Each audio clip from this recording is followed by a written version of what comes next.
महाराष्ट्र के राज्यसभा चुनाव में उद्धव ठाकरे की हुई करारी हार के बाद महाविकास अघाड़ी गठबंधन की तीनों पार्टियों में पड़ी आपसी फूट खुलकर सड़कों पर आ चुकी है।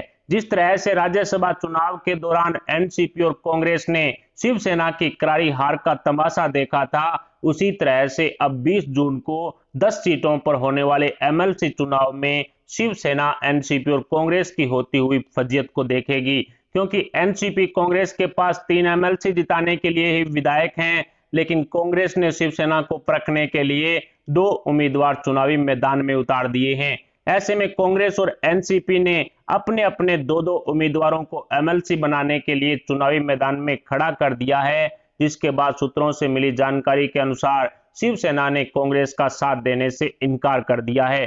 कांग्रेस के साथ साथ एनसीपी के दूसरे उम्मीदवार को जिताने के लिए भी 3 अन्य विधायकों की जरूरत पड़ेगी, जिसको लेकर एनसीपी सुप्रीमो शरद पवार ने शिवसेना को समर्थन करने वाले निर्दलीय विधायक और अन्य छोटी बड़ी राजनीतिक पार्टियों के विधायकों में सेंधमारी करने के लिए जोड़ तोड़ करना शुरू कर दिया है, जिसके बाद शिवसेना प्रमुख उद्धव ठाकरे काफी आग बबूला हो चुके हैं।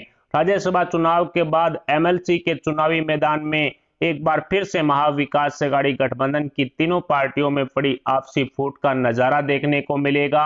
महाराष्ट्र में टोटल 288 विधायकों की विधानसभा है, लेकिन एनसीपी के नेता और मंत्री नवाब मलिक और उद्धव सरकार में पूर्व गृह मंत्री अनिल देशमुख को एमएलसी चुनाव में अपना वोट करने के लिए जमानत नहीं मिली है एवं शिवसेना के एक विधायक की डेथ भी हो चुकी है, जिसकी वजह से महाराष्ट्र की विधानसभा में 285 विधायकों की संख्या है।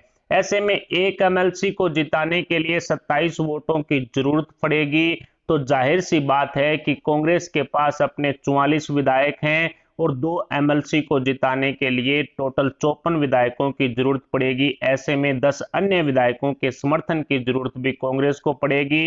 एनसीपी के पास खुद के 51 विधायक बचे हैं। नवाब मलिक और अनिल देशमुख को बाहर करने के बाद एनसीपी को भी 3 अन्य विधायकों के समर्थन की जरूरत पड़ेगी।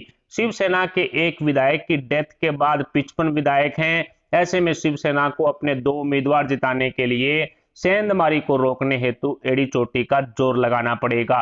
और दूसरी तरफ राज्यसभा चुनाव के दौरान भारतीय जनता पार्टी को 123 विधायकों का समर्थन मिला था, इसलिए 5 एमएलसी के उम्मीदवार बीजेपी ने चुनावी मैदान में उतार दिए हैं।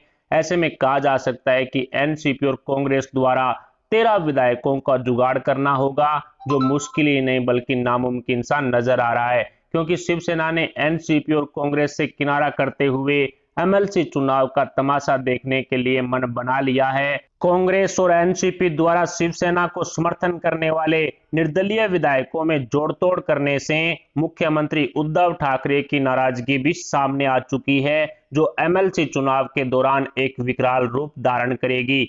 ऐसे में महाविकास अघाड़ी गठबंधन की आपसी फूट जग जाहिर हो चुकी है। फिलहाल 20 जून को 10 एमएलसी सीटों पर होने वाले चुनाव में कांग्रेस के दूसरे उम्मीदवार को लेकर किस तरह की अपडेट आएगी, किस तरह का परिणाम आएगा, क्या कांग्रेस की करारी हार होगी, इस पर आप अपने विचार हमें कमेंट बॉक्स में जरूर बताएं। साथ ही वीडियो को लाइक करके हमारे चैनल को सब्सक्राइब जरूर कर लें। अभी के लिए इतना ही, मिलते हैं अगली बड़ी अपडेट, अगली न्यूज, अगली खबर के साथ। तब तक के लिए जय हिंद, जय भारत।